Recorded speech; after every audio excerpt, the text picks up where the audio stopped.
झाकून ठेवूया 2-3 मिनटं. हा बघा आपला शिरा झालेला आहे. त्याच्यावर आपला ड्रायफ्रूट वेलची घालून घेऊया. वेलची घालून घेऊया.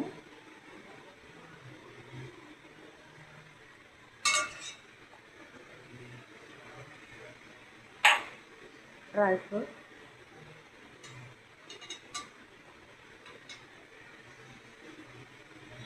जे काय उपलब्ध आहे ते.